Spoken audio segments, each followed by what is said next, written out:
सफेद चूहा। टीटू नाम का एक सफेद रंग का बहुत खूबसूरत चूहा था।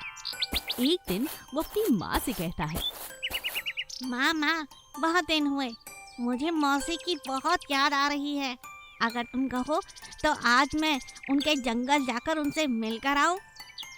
हो बेटा, क्यों नहीं, तुम आज ही निकल जाओ।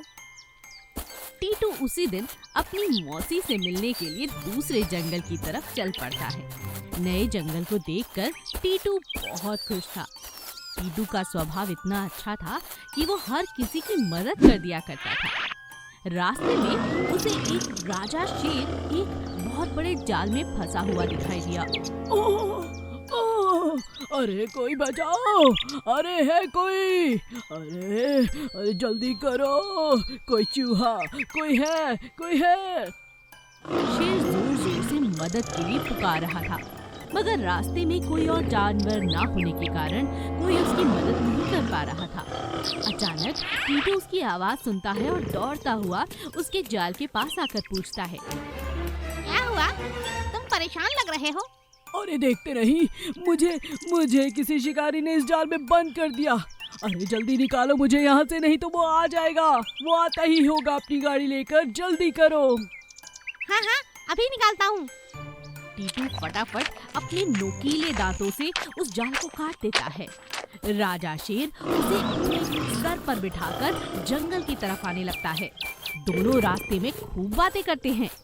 टीटू को राजा पूछता है, तुमने मेरी बहुत मदद की है टीटू, तुम बहुत अच्छे हो, मगर एक बात तो बताओ, तुम मेरे जंगल में क्या कर रहे हो? तुम किसी और जंगल से आए हो क्या, और यहाँ किसी काम से आए हो क्या? हाँ, यहाँ मेरी मौसी बिल्लो रहती है। माँ ने कहा था जरूर मिलकर आना, क्योंकि मुझे उनकी बहुत दिनों से याद आ रही थी, तो सोचा आज मौसी से मिलकर आता हूँ। अरे तुम्हारे आने के कारण तो मुझे नया जीवन दान मिला है। आज तो पूरे जंगल में जश्न होगा और तुम हमारे खास मेहमान। क्या सच कह रहे हो? हाँ, क्यों नहीं।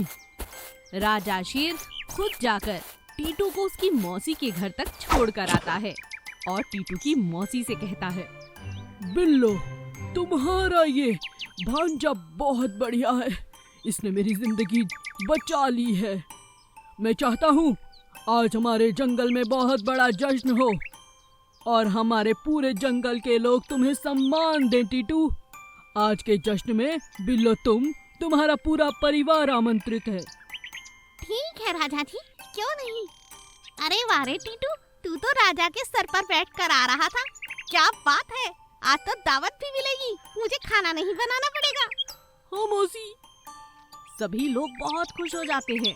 पूरे जंगल में शोर मच जाता है कि राजा शेर एक बहुत बड़ी दावत दे रहे हैं। सभी लोग दावत में शामिल होते हैं, खुशियां मनाते हैं और हंसते गाते हैं। कागज की नाव। एक दिन कछुए के छोटे छोटे बच्चे नदी किनारे घूम रहे थे। वहीं पर प्यारे प्यारे मेंढक के बच्चे भी घूम रहे थे। बरसात के दिन थे, पानी बड़ी तेजी से बह रहा था। अचानक बच्चों ने देखा प्यारी सी कागज की रंग बिरंगी नाव पानी में चलती हुई आ रही है। तभी मेंढक का बच्चा कहता है, वो देखो, वो कागज की नाव जैसे लकड़ी की होती है वैसी ही कागज की लग रही है, बहुत हल्की लगती है, चलो हम इस पर बैठकर देखें। मेंढक के बच्चे उसकी बात मानकर उस नाव में चढ़ जाते हैं और बहुत आनंद लेने लगते हैं। वाह, मजा आ गया, देखो हम कितनी दूर तक निकल आए। धीरे धीरे कागज की नाव गलने लग जाती है और नाव टूट जाती है। मेंढक के बच्चे डूबने लगते हैं। अरे, ये क्या हो रहा है? कोई है, बचाओ बचाओ। तभी मेंढक की माँ आती है और बच्चों को बचा लेती है और फिर उन्हें समझाती है, देखो बेटा, किसी भी अनजान चीज को इस्तेमाल करने से पहले मुझसे पूछ लिया करो। ये कागज की नाव है, ये कागज बहुत हल्का होता है। तुम्हें अभी पानी में रहना अच्छे से नहीं आता है, तुम अभी बहुत छोटे हो। आगे से इतनी दूर निकल जाने से पहले मुझसे एक बार बात तो करना। माफ कर दो माँ, कोई बात नहीं। अभी माँ और बच्चे बात ही कर रहे थे कि अचानक एक और बड़ी खूबसूरत सी कागज की नाव फिर से तैरती हुई आती है। मेंढक का बच्चा अपनी माँ से कहता है, माँ माँ, थोड़ी देर के लिए और हम कागज की नाव इस्तेमाल कर ले। वो देखो ना, नई नाव आ रही है, बड़ा मजा आया था। आप तो हमारे साथ हो ना? हाँ हाँ ठीक है। मेंढक की माँ मान जाती है और वो बच्चे फिर से कागज की नाव में खेलने लगते हैं। हमें अपने माता पिता की बात तो माननी ही चाहिए। थोड़ी देर बाद कागज की नाव फिर से गल जाती है और बच्चे डूबने से फिर से एक बार उनकी माँ बचा लेती है।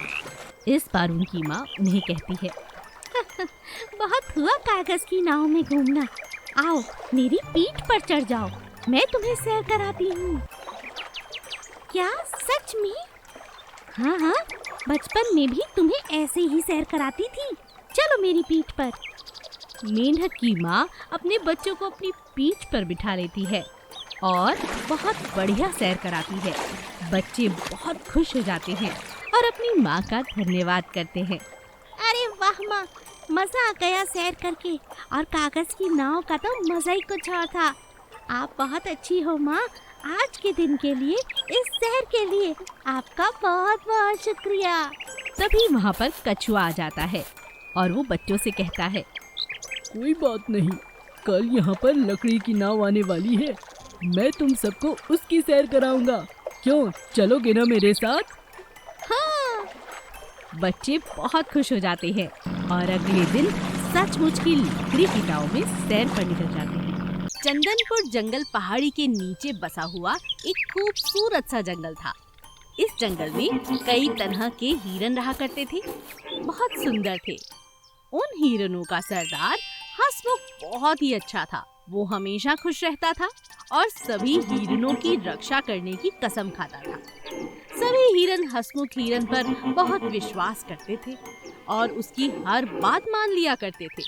एक दिन उस जंगल में पड़ोस के जंगल से एक बहुत बड़ा हिरन आ जाता है और वहाँ हरी हरी घास को बड़े मजे से खाने लगता है।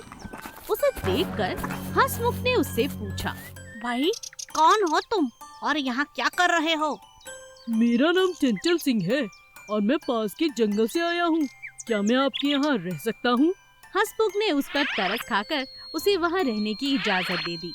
लेकिन वो ये नहीं जानता था कि चंचल सिंह को उसके जंगल से हिरनों ने मार मार कर भगाया था, क्योंकि वो बहुत ही शैतान और बदमाश था। अब चंचल सिंह भी उसी जंगल में रहने लगा और जंगल में रहने के कारण वो मन ही मन में बहुत सारी बातें सोचने लगा।